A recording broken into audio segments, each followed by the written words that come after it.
Hi, welcome to Inspire DIY, and today I'm going to be showing you on how I make this bowl of pho.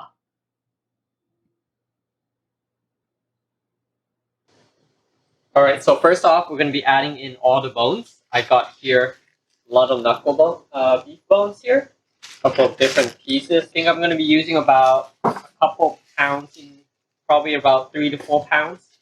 I didn't really measure it. And I also have bone marrow kept somewhere. I'm blind here. Oh yeah, here.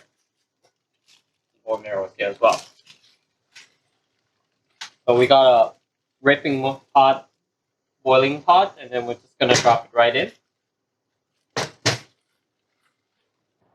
Alright, I'm gonna be letting it blanch for about 20 minutes and I'll be right back. Just keep this on a high heat. Just gonna drop this right in. Now we're gonna be cleaning the pot and clean all the bones, get rid of all the impurities, and then add it into the pot again, and then we're gonna heat it up one more time. And this is gonna be the actual stuff.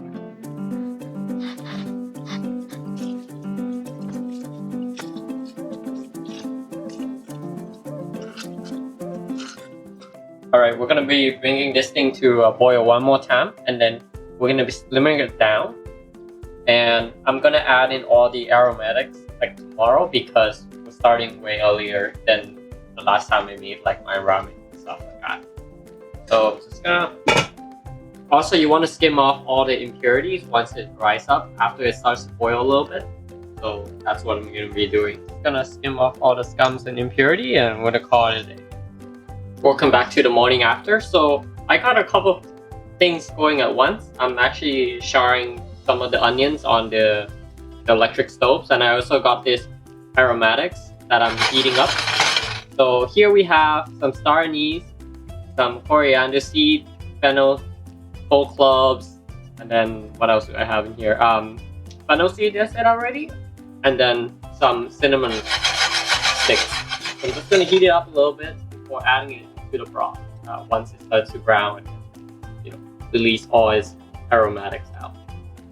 Over here in the stock pots, I did this off camera. So I essentially used this fat separator to actually remove out the surface for all the fats, because this is a little too much for my taste, to be honest. And here we have a pretty decent broth, and it's going to be going for a couple hours more. I'm going to be adding in some of the rock sugar here. I'm just gonna add about this much for now, and then I'll do a taste adjustment after, so I don't have to worry about that too much for now. Alright, it wasn't that good of an idea to shower the onions on the electric stove top. That's a no-no. It's not like gas stove when I used to do this the last time. Going in with the aromatics. Gotta clean that stove top after now. Drop in some whole cooked onion and some ginger as well. Now we let this simmer for a couple more hours, like I said, and then we'll be back to look at this once it's ready.